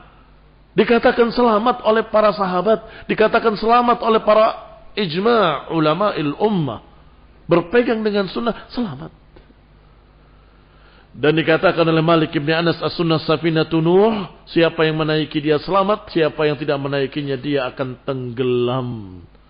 Ikhwan ibn a'azakumullah, Abu Bakar al-Marwadi pernah berkata, qultu li Abi Abdillah, aku katakan pada Abu Abdillah. Tentunya Abu Abdillah adalah Imam Ahmad rahimahullah.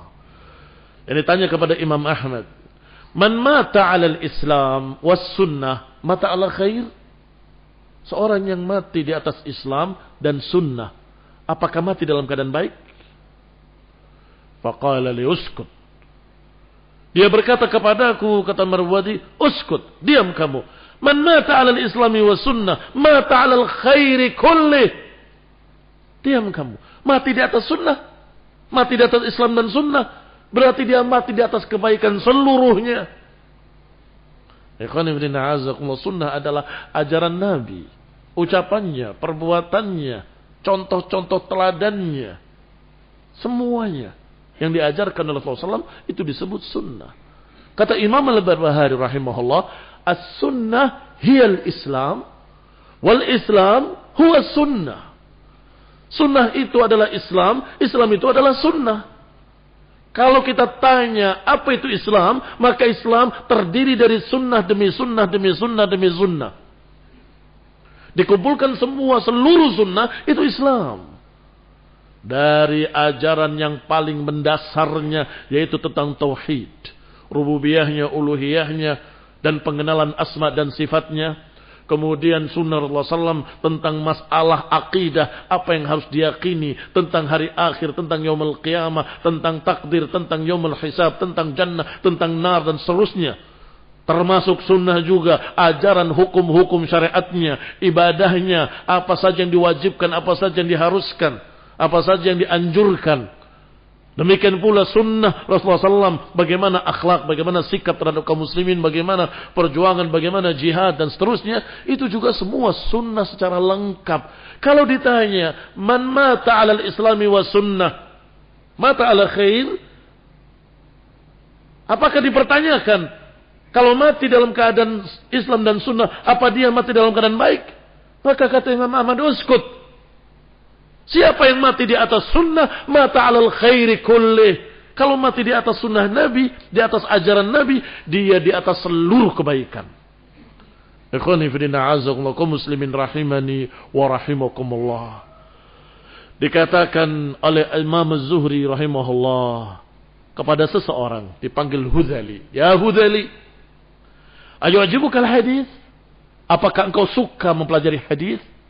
Qala na'am. Tentu.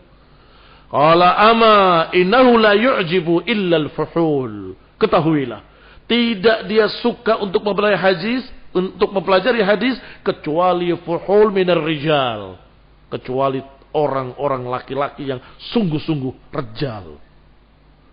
Wala yubghiduhu illa inathuhum, dan tidak ada yang membenci untuk mempelajari hadis kecuali perempuan-perempuannya. Rijal pasti akan suka mempelajari hadis. Demikian pula dikatakan oleh beliau, la yuhibbul hadis minar rijal illa dukranuhum. Tidaklah suka untuk mempelajari hadis dari kalangan manusia kecuali laki-lakinya. Dan tidaklah benci untuk mempelajarinya kecuali perempuannya. Sehingga ikhwan fillah azakumullah, hendaklah kita berlomba-lomba mempelajari hadis, karena hadis itulah apa yang kita katakan tadi, sunnah Rasulullah SAW. Ajaran sunnah Rasulullah SAW tidak begitu saja kita tahu kecuali melalui sanad.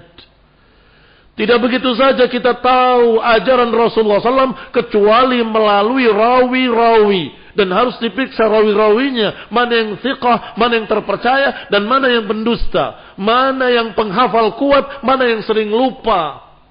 Harus dibedakan. Harus riwayatnya an thiqah. Dan orang yang penghafal kuat, an mislihi, muttasilis sanad, bersambung sanadnya, ghairu mu'allalin wala syad, yang tidak ada cacat ilat-ilatnya, dan dalam keadaan tidak syad, tidak bertentangan dengan yang lebih sahih. Baru itu hadis sahih. Adapun sufi, merekalah yang dimaksud oleh mereka inat, orang-orang bancinya. Udahlah ruwet mempelajari hadis. Udahlah dhaif juga hadis. Akhirnya apa? Mereka memakai hadis dhaif, hadis maudhu, hadis palsu, hadis apa jadinya? Aneh alirannya. Nyeleneh, tidak sama dengan ajaran sunnah Rasulullah SAW, tidak sama dengan ajaran para ulama, karena mereka tidak mau mempelajari hadis. Bahkan sebagian mereka berkata, ajaran apa itu? Rawi fulan kadzab, rawi fulan pendusta, rawi fulan tidak hafal hadis, rawi fulan sering salah. Ajaran apa itu? Mereka cuma ghibah saja di majelisnya. Ahli sunnah dituduh oleh sufi dengan ahlul ghibah katanya. Setiap majelis berbicara rawi fulan tidak hafal, rawi fulan dhaif, rawi fulan kata wa kata. Akhirnya karena prasangka buruk mereka mempelajari ilmu hadis dikatakan ghibah, akhirnya mereka menerima hadis walaupun palsu-palsunya hadis. Walaupun maudhu', walaupun la aslalahu, enggak ada asalnya. Hadis-hadis yang penting menakut-nakuti orang. Siapa yang tidak salat nanti di kuburannya ada ular yang akan menerkamnya, nanti ada kalajengking di dalamnya, nanti akan begini. Rawahu muslimun minal muslimin. Diriwayatkan oleh seorang muslim, enggak tahu siapa. Alhamdulillah azakumullah. Barakallahu fikum. Kembali kepada pembahasan. Maka kalau kita tahu jalan selamat adalah dengan berpegang dengan sunnah, kalau kita tahu dengan berpegang dengan sunnah akan barakah, maka harus mempelajari hadis demi hadis. Memang mengkhawatirkan kalau kita khawatir salah membaca hadis dan berkata qala Rasulullah. Padahal salah. Itu bahaya sekali. Tetapi jangan kemudian kita malah tidak mau mempelajari hadis. Berkata Imam Sufyan Ats-Tsauri, "Ma syai'un akhwaf 'indi minal hadis." Enggak ada yang lebih menakutkan bagiku daripada mempelajari hadis. Menakutkan. Tetapi wa ma syai' afdala minhu, tetapi tidak ada yang lebih afdal dari mempelajari hadis. Yakni talabul hadis. Man arada ma indallah, siapa yang mempelajari hadis karena takut kepada Allah dan karena mengharapkan apa yang di sisi Allah, maka itu afdal, karena itu ilmu. Al-ilmu qabla qawli wal amal. Ilmu itu sebelum berbicara, sebelum beramal. Dan ilmu mengalahkan semua sunnah-sunnah yang lain. Mempelajari ilmu mengalahkan sunnah-sunnah yang lain yang dikatakan mustahabbat. Yang dikatakan mustahabbat.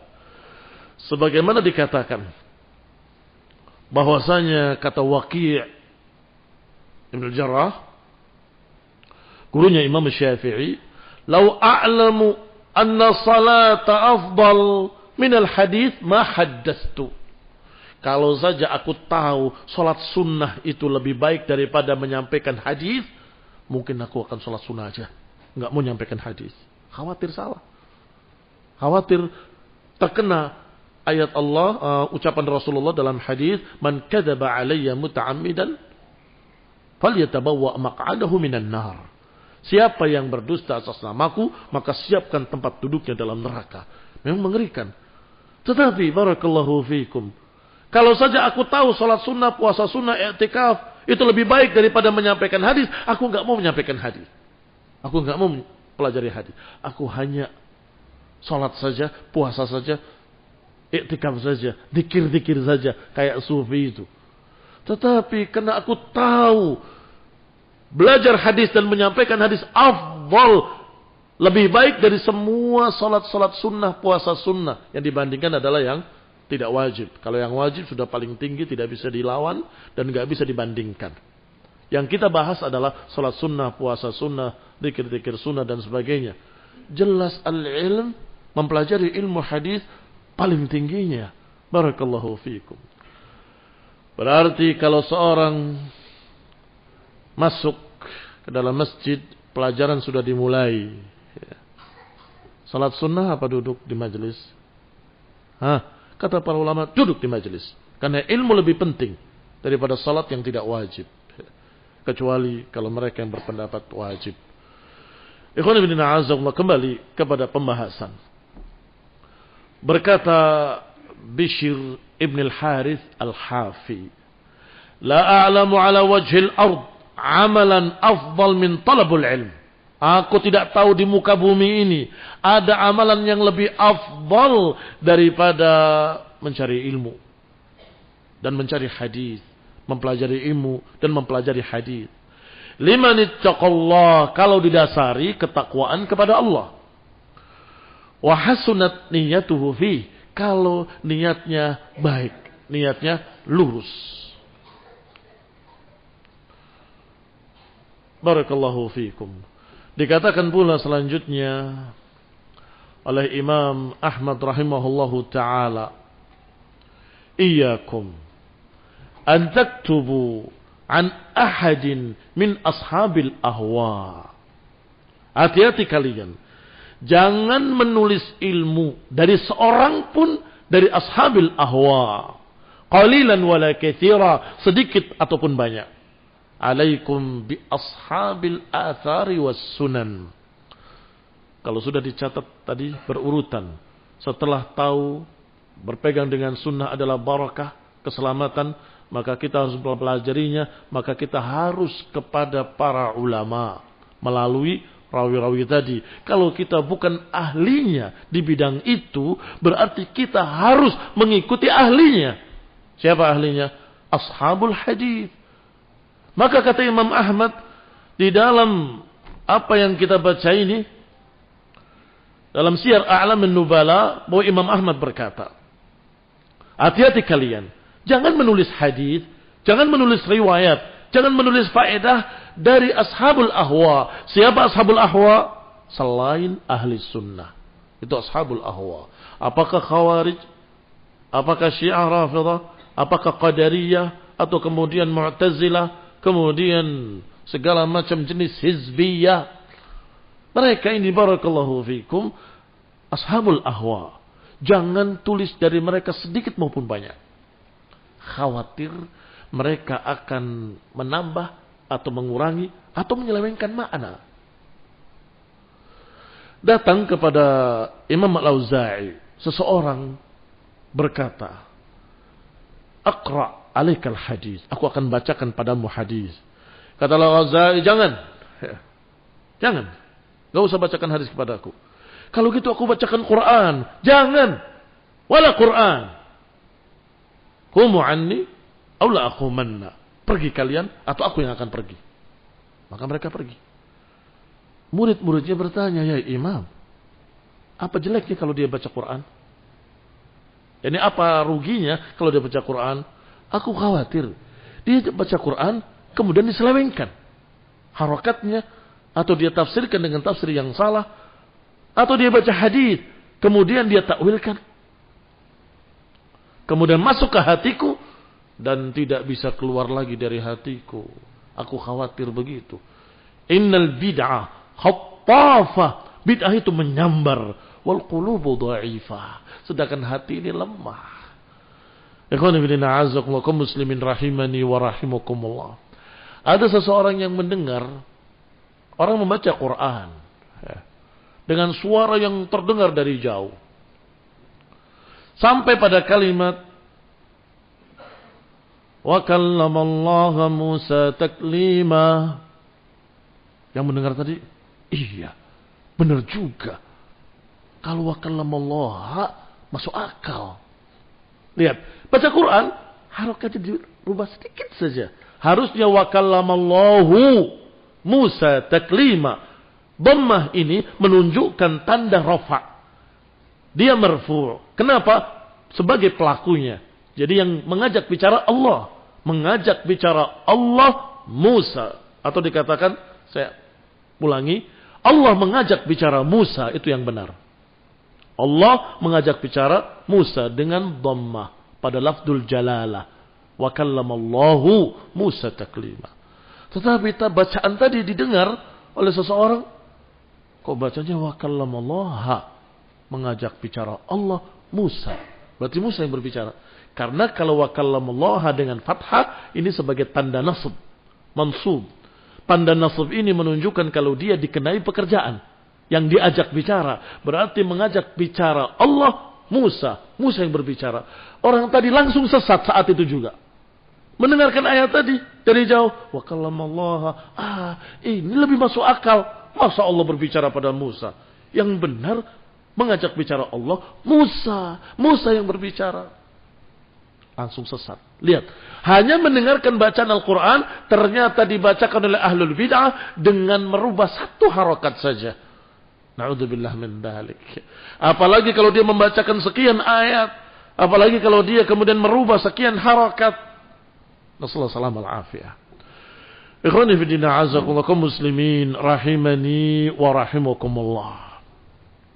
Maka kata Imam Ahmad selanjutnya, alaikum bi ashabil athar wa ashabis sunan. Atas kalian untuk mengikuti para ashabul athar, yakni ahlul hadis, para ulama yang pakar di bidang hadis, yang ahli di bidang hadis. Syiar A'lamun Nubala juz ke-11 halaman 231. Kemudian berkata Ibnu Battah rahimahullahu taala membahas tentang keistimewaan para sahabat. Setelah kita tahu bahwa sunnah selamat, setelah kita tahu harus melalui sanad, setelah kita tahu kita tidak mampu dan kita harus melewati para ashabul athar, setelah diterima hadisnya sahih, itu pun harus berhati-hati. Jangan memahami dengan seenaknya sendiri. Tidak barokah akhirnya. Kalau mau barokah, pahami seperti pemahaman orang yang sudah dipuji oleh Allah dan Rasulnya, yaitu para sahabat. Kita dengarkan ucapan Abdullah bin Battah rahimahullahu ta'ala. Qala falillahi darru aqwamin daqqat fitnatuhum. Sungguh, Masya Allah, kaum-kaum yang kecerdasannya sangat rinci dan jeli. Maksudnya sahabat. Wasaffat adhanuhum, yang pikiran-pikiran mereka jernih. Wa ta'alat bihimul himam, dan tinggi semangat mereka fittiba'i nabiyihim, tinggi semangat mereka dalam mengikuti nabi mereka. Wa tanahat bihimul mahabbah, dan sangat tinggi kecintaan mereka mencapai puncaknya kepada Rasulullah SAW. Hatta taba'uhu hadzal ittiba', hingga mereka mengikuti Nabi sampai seperti itu. Fa bimithli haula'il uqala ikhwani fahtadu, kata Ibnu Battah rahimahullah, maka dengan semodel orang-orang itulah orang-orang yang cerdas dan berakal, wahai saudara-saudaraku, ikutilah mereka. Wali atharihim faqtafau. Sedangkan jejak-jejak mereka telusurilah. Wa tarshudu wa tunsaru wa tujbaru. Niscaya kalian akan lurus jalannya, akan ditolong oleh Allah, akan dimenangkan oleh Allah Taala. Barakallahu fikum. Para sahabat ridwanullah alaihim ajma'in adalah khairu ummatin ukhrijat linnas. Mereka adalah sebaik-baik umat yang dikeluarkan di tengah-tengah manusia. Dipuji oleh Allah dengan khairu ummatin. Karena Allah menyatakan di hadapan mereka tidak ada manusia lain kecuali Rasulullah dan para sahabat. Enggak ada orang Islam yang lain selain mereka. Allah katakan, kuntum khairu ummatin. Kalian umat yang terbaik. Siapa kalian? Saat itu Allah turunkan para sahabat. Ditambah dengan ucapan Allah Subhanahu wa taala, as-sabiqunal awwalun minal muhajirin wal ansar walladzina ittaba'uuhum bi ihsan radhiyallahu anhum wa radu an. Mereka generasi pertama umat ini dari kalangan muhajirin, dari kalangan ansar, dan dari kalangan yang mengikuti mereka dengan ihsan. Allah ridha pada mereka dan mereka ridha kepada Allah, dan Allah persiapkan bagi mereka jannatin tajri min tahtihal anhar. Allah persiapkan surga-surga yang mengalir di bawahnya sungai-sungai. Allah ucapkan dengan kalimat ridho, aku ridho pada mereka. Maka sudahlah. Jangan kalian sok tahu terhadap agama. Karena mereka dikatakan oleh Allah radhiyallahu anhum. Dikatakan oleh Allah kuntum khaira ummat. Dikatakan oleh Nabi alaihi salatu wassalam khairun nasi qarni thumma ladina yalunahum thumma ladina yalunahum. Sebaik-baik generasi adalah generasiku. Sebaik-baik manusia adalah generasiku. Kemudian yang berikutnya, kemudian yang berikutnya. Berarti mereka sebaik-baik umat, sebaik-baik manusia. Mereka yang pasti diridhai. Kalau begitu, pahamilah hadis-hadis tadi dengan pemahaman para sahabat. Kalau kita mendapatkan hadis sahih, salatul jama'ati tafdhulu ala salatil fadhi bi 27 darajah. Salat berjamaah lebih afdal daripada salat sendirian 27 derajat. Tapi kita salat jamaah, salat 5 waktu berjamaah bagus. Kemudian dia berpikir, pikiran pribadinya, kan itu tidak bilang salat wajib. Berarti semua salat kalau berjamaah lebih afdal. Jadi kita salat sunnah qobliyah berjamaah. Kita salat ba'diyah berjamaah. Kita salat tahiyatul masjid berjamaah. Kita salat. Orang-orang pada bingung, ini ajaran apa lagi? Allahu Akbar. Allahu Akbar. Oh, sudah mulai salat dulu. Belum. Masih qobliyah. 2 rakaat. Habis itu salat lagi 2 rakaat. Memang 4 rakaat sunnahnya sebelum tuh. Oh, udah mulai. Belum, masih sunnah lagi. Setelah itu salam, salat 4 rakaat, berjamaah lagi. Habis itu salam, salat 2 rakaat lagi, ba'diyah, berjamaah lagi. Ini agama apa meneh? Dari mana kamu tahu kalau itu salah? Ya karena umumnya enggak begitu. Hati-hati. Itu bukan dalil kalau umumnya. Mungkin orang-orang yang sok cerdas berkata, ini kan hadisnya umum. Pokoknya sholat berjamaah lebih afdal. Pada sholat apapun. Tidak. Kita akan katakan, lihat sahabat. Apakah sahabat melakukan seperti itu atau tidak? Kalau para sahabat tidak melakukan, kita tidak melakukan. Barakallahu fikum. Mereka para sahabat setelah sholat sunnah, setelah sholat wajib, mereka mencari tempat tiang dan sebagainya untuk salat sendiri-sendiri. Tidak berjamaah. Barakallahu fikum. Lihat, kalau berpikir sendiri bahaya. Satu pondok melihat banyaknya fitnah di luar, kesesatan Khawarij, kesesatan bidah, kesesatan Syiah, kesesatan Mu'tazilah, segala macam.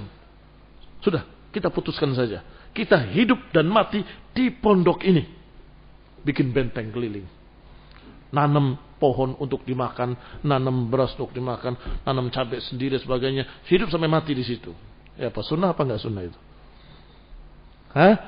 Ikhwan fillah hazakumullah. Itu pikiranmu, apakah salah melakukan? Tidak, ya jelas itu adalah muhdats, bid'ah. Kaum muslimin rahimani wa rahimakumullah. Kadang-kadang manusia terpikir sesuatu. Tetapi para imam berkata, kalau aku terpikir sesuatu di benakku, aku tidak terima illa bisyahidain.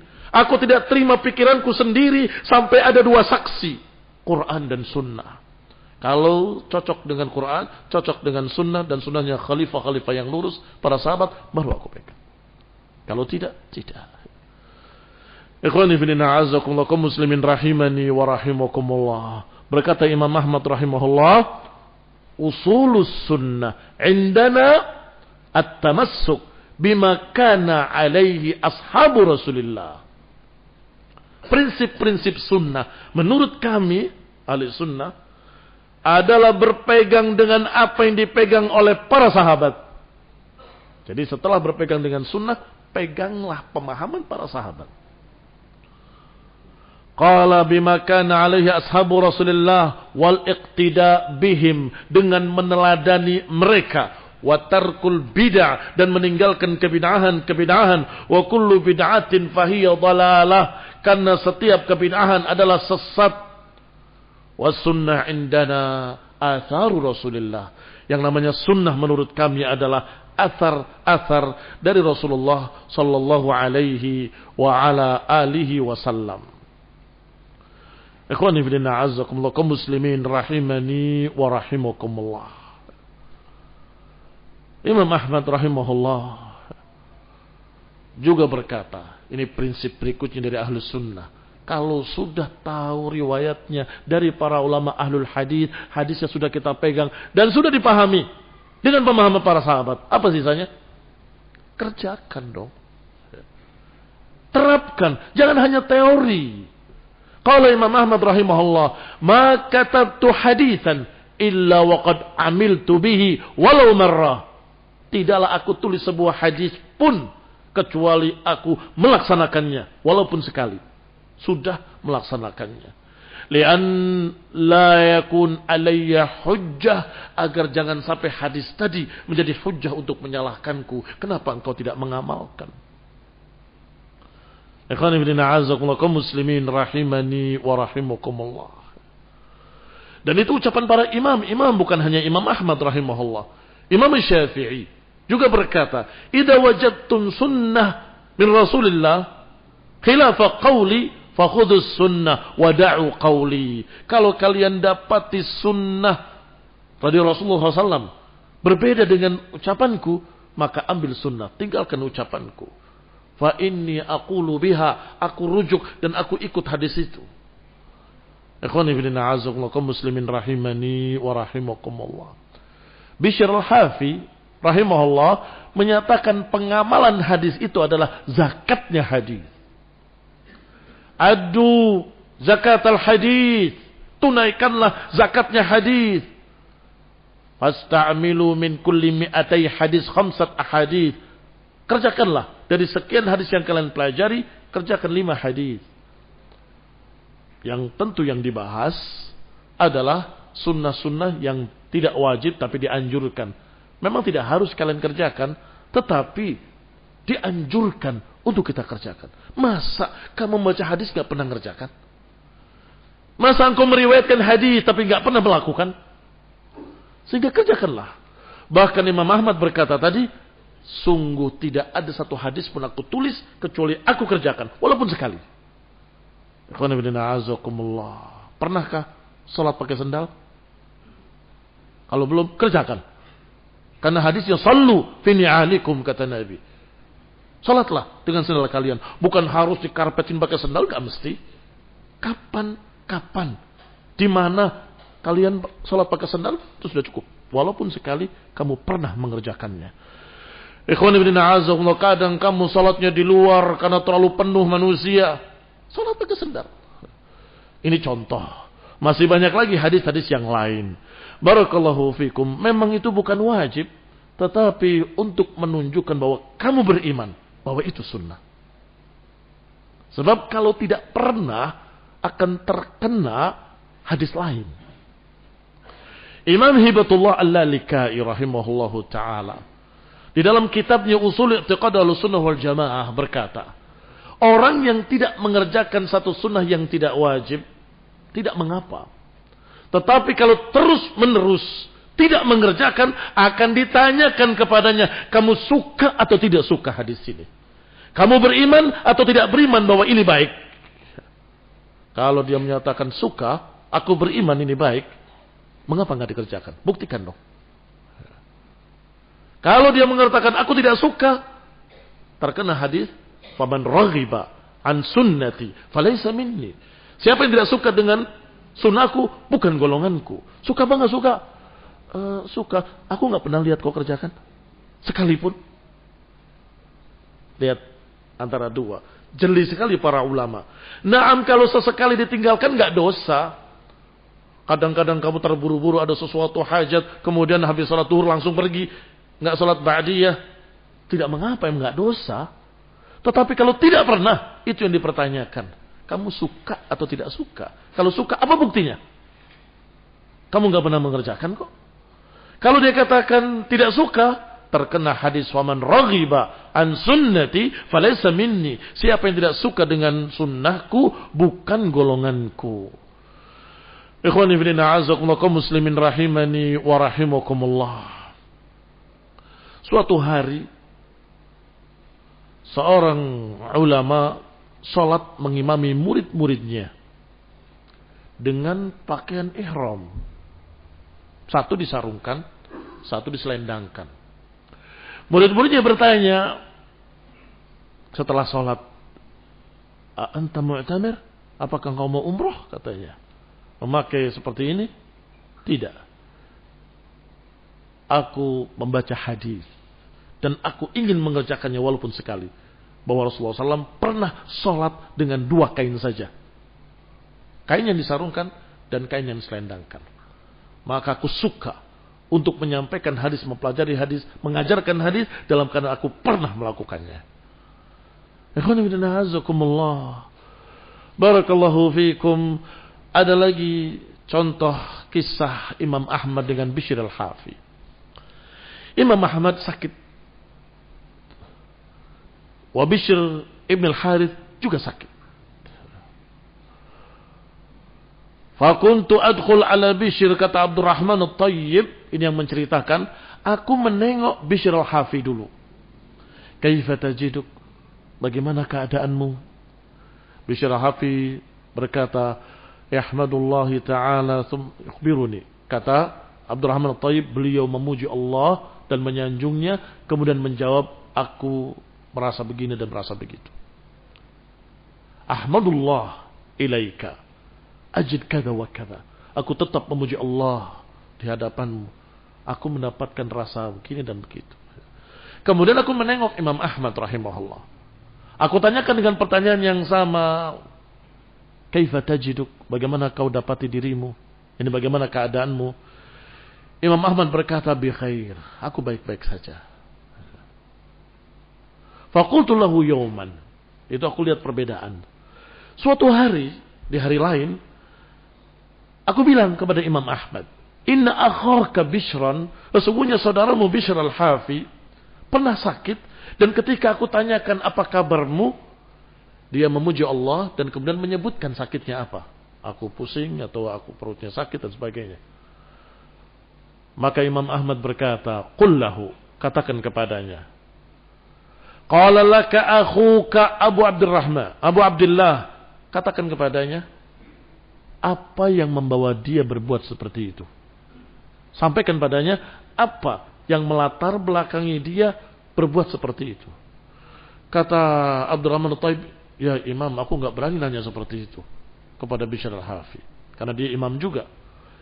Taib, kalau begitu, tanyakan kepadanya. Bilang kata Abu Abdullah. Ini katakan bahwa Abu Abdullah yang bertanya. Maka dia bertemu dengan Bishr al-Hafi, kemudian menanyakan kepadanya dengan berkata, sesungguhnya Abu Abdullah Imam Ahmad bertanya kepadamu, mengapa engkau menjawab seperti itu? Apa yang melatar belakangimu untuk mengucapkan seperti itu? Kata Bishr al-Hafi, Ahmad pasti meminta dalil. Dia enggak mau sesuatu yang lain kecuali dalil dengan sanad. Dia selalu minta dalil dengan sanad. Sampaikan padanya. An Ibn Aun, An Ibn Sirin, dan seterusnya disebutkan sanadnya. idza hamidallahu al-'abdu qabla syakwa lam takun syakwa. Hadisnya atau athar berbunyi bahwa para salaf mengatakan kalau menyebutkan penyakit setelah memuji Allah itu bukan keluhan. Kan tidak boleh kita mengeluh. Aduh sakit ini, nggak boleh. Tapi kalau ditanya, kamu apa yang dirasa, bagaimana kabarmu? Boleh menjawab sakitnya apa? Kalau memuji Allah dulu. Alhamdulillah. Segala puji bagi Allah. Bahwasanya aku begini. Aku sakit ini sakit. Itu boleh. Itu bukan keluhan.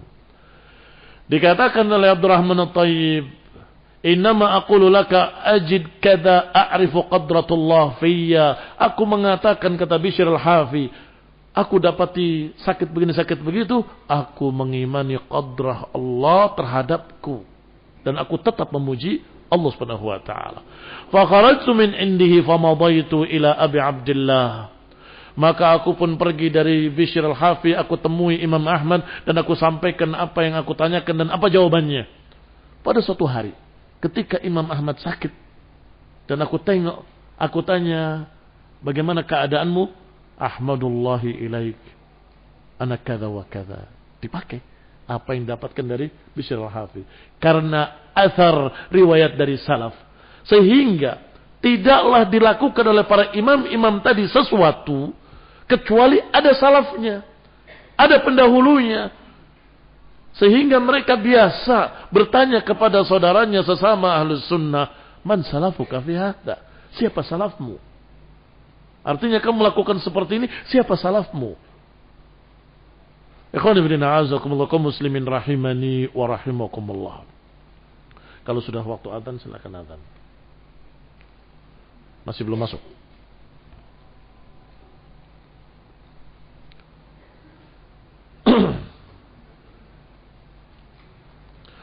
Suatu hari dikisahkan oleh Abdullah bin Muhammad bin Abdul Aziz. Baik. Kita adzan dulu.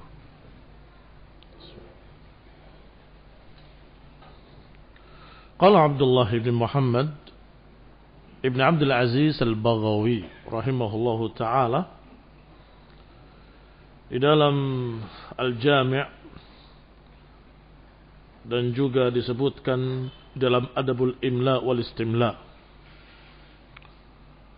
Kata Al-Baghawi rahimahullah, aradtu al-khuruja ila Suwaid ibn Sa'id. Aku ingin keluar menemui Suwaid ibn Sa'id Al-Harawi. Faqultu li Ahmad ibn Hanbal. Aku berkata pada Imam Ahmad ibn Hanbal, tolong tuliskan untukku. Hada rajulun, katakan minta tuliskan untukku rekomendasi. Maka dituliskan oleh Imam Ahmad, hada rajulun yaktubul hadis. Di rekomendasinya ditulis orang ini mencatat hadis, yakni banyak mencatat hadis. Fakultu, aku katakan padanya, lau katabta hadha rajulun min ashabil hadis. Coba kalau engkau tulisnya wahai Imam, hadha min ashabil hadis. Ini termasuk golongan ashabul hadis, begitu. Kata Imam Ahmad, sahibul hadis menurut kami, indana man yasta'milul hadis. Sahibul hadis menurut kami adalah orang yang menerapkannya pada dirinya, semua yang dipelajarinya. Engkau belum. Jadi rekomendasinya ada yaktubul hadis. Dia banyak nulis hadis. Titik. Berarti berbeda barakallahu fikum sahibul hadis dengan yaktubul hadis. Artinya al-ilmu ma'umila bihi. Yang namanya ilmu adalah yang diamalkan. Walaupun dia dalam keadaan tidak terlihat banyak, sedikit, tapi diamalkan, berarti orang itu alim. Tetapi kalau dia punya banyak ilmu, tapi nggak diamalkan, maka orang seperti ini tidak dikatakan alim. Ikhwan fillah, a'azakumullah, kaum muslimin rahimani wa rahimakumullah. Dikatakan selanjutnya oleh Abdul Malik Al-Maimuni rahimahullah. Qala li Imam Ahmad, pernah berkata kepadaku Imam Ahmad rahimahullah, "Ya Abul Hasan, iyyaka an tatakallam fi mas'alatin laisa laka fihi imam." Wahai Abul Hasan, hati-hati engkau, jangan berbicara dalam satu masalah apapun yang engkau tidak punya padanya imam. Ini nasihat penting dari Imam Ahmad rahimahullah. Kalau berbicara dengan satu pendapat, dengan satu masalah, harus ada imamnya. Siapa imam yang kamu ikuti dari para salaf? Siapa imammu, siapa panutanmu, siapa ulamamu? Jangan lancang berbicara tanpa ada yang mendahuluinya. Kalau tidak ada yang mendahuluinya, bukankah itu yang namanya muhdats? Bukankah itu yang namanya bid'ah? Karena tidak pernah dikenal oleh salaf. Berarti ini bermakna sama dengan apa yang kita katakan tadi, la tatakallam fi mas'alatin laisa fika salaf. Jangan engkau mengucapkan apapun dalam satu masalah yang engkau tidak punya salaf, tidak punya pendahulumu. Siapa pendahulumu? Ikhwani fillah azakumullah, berkata pula Abu Ya'qub Ishaq ibn Hibbah Al-A'mash rahimahullah, sami'tu Ahmad ibn Hanbal, pernah Imam Ahmad ditanya tentang wiswas dan khatarat. Ditanya tentang bisikan-bisikan hati atau khatarat yang tiba-tiba terpikir. Kata Imam Ahmad, ma takallama fiha sahabah wala tabi'un. Tidak ada yang berbicara tentang itu para sahabat, tidak pula para tabi'in. Tidak berani menjawab karena tidak dibahas oleh para sahabat. Tidak pernah ada yang membahas pikiran-pikiran di kepala. Wala tabi'in. Aku tidak pernah mendapatkannya dari sahabat, tidak pula dari tabi'in. Pernah juga Imam Ahmad ditanya tentang satu masalah. Bertanya, bagaimana kalau begini, kalau begitu. Apa kata Imam Ahmad rahimahullah? Awaqa, apakah terjadi? Orang itu menjawab, belum terjadi. Hatta waqa. Kalau gitu, nanti kalau terjadi. Tidak dijawab. Imam Ahmad tidak berani menjawab masalah-masalah yang belum terjadi. Bagaimana kalau sholat di bulan, madhabnya kemana? Apakah berbaring begini karena buminya di atas sana? Tidak dijawab. Awaqa, apakah terjadi? Kalau, saya tidak tahu pertanyaan seperti apa, tapi bertanya dengan kalimat tawakku'at. Tawakku'at itu, kalau terjadi begini, bagaimana? Kalau terjadi begitu, bagaimana? Imam Ahmad tidak menjawab. Tetapi balik bertanya, awaqa, apakah sudah terjadi? Tidak sih, belum terjadi. Hatta waqa. Nanti, kalau terjadi tanya lagi. Ikhwan fillah a'azzakumullah, saking takutnya beliau untuk berfatwa sesuatu yang tidak ada salafnya, yang tidak ada pendahulunya. Barakallahu fiikum, datang kepada Ibnu Umar orang dari Yaman. Ara'aita kada, ara'aita kada. Beliau Abdullah bin Umar hanya menyampaikan hadis Rasulullah SAW ketika tawaf mengusap Hajar Aswad dan menciumnya. Orang tadi tanya, "Ara'aita in Allah, bagaimana pendapatmu kalau aku terhalang? Bagaimana pendapatmu kalau sedang rebutan?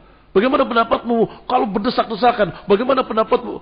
Dijawab oleh Ibnu Umar, "Utruk ara'aitaka bil Yaman." Tinggalkan area tamu di Yaman sana. Aku berkata ini sunnah, titik. Ya. Karena dari Yaman dikatakan utruk ara'aitaka fil Yaman. Tinggalkan area tamu sana di Yaman sana. Jangan dibawa ke sini. Ara'aitaka, ara'aitaka. Bagaimana kalau begini? Bagaimana kalau begitu? Sudah. Sunnah. Bisa lakukan, lakukan. Dan bisa nanti suatu saat. Ya. Barakallahu fiikum. Tidak perlu pakai kalimat kalau bagaimana kalau begini, bagaimana kalau begitu. Ikhwan fillah a'azzakumullah, kebiasaan kalimat itu biasanya menolak. Tapi kalau begini gimana? Kalau begitu gimana? Ya. Seperti anak kecil yang disuruh ibunya belikan cabai. Nanti kalau banyak mobil gimana? Nanti kalau di sana ada yang maling gimana? Apa tujuannya? Supaya nggak disuruh. Bas. Ya. Itu anak kecil. Masa orang dewasa pertanyaannya sama?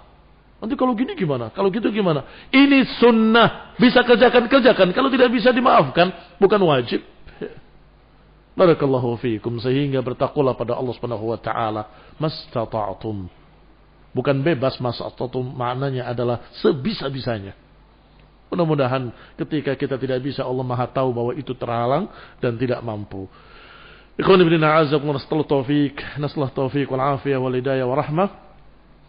Seperti yang sudah kita sampaikan sebagian besarnya tentang barakah mengikuti sunnah, barakah mengikuti jamaah, dan barakah berjalan bersama ahlus sunnah, ashabul hadis. Dan sekarang ini barakallahu fikum lebih dahsyat fitnahnya, maka hendaklah lebih banyak membentengi diri dengan ilmu. Tentunya dengan talabul ilmi, dengan belajar ngaji, belajar hadir di pengajian untuk mendapatkan ilmu-ilmu hadis. Mudah-mudahan dengan itu kita akan terlindung dan kita mendapatkan barakah dari Allah Subhanahu wa taala dan selamat dari penyimpangan-penyimpangan. Wallahu taala a'lam bis-shawab. Wassallallahu ala Muhammadin wa ala alihi wa ashabihi wa sallama tasliman katsira. Subhanakallahumma wa bihamdik asyhadu an la ilaha illa anta astaghfiruka wa atubu ilaik. Wassalamualaikum warahmatullahi wabarakatuh.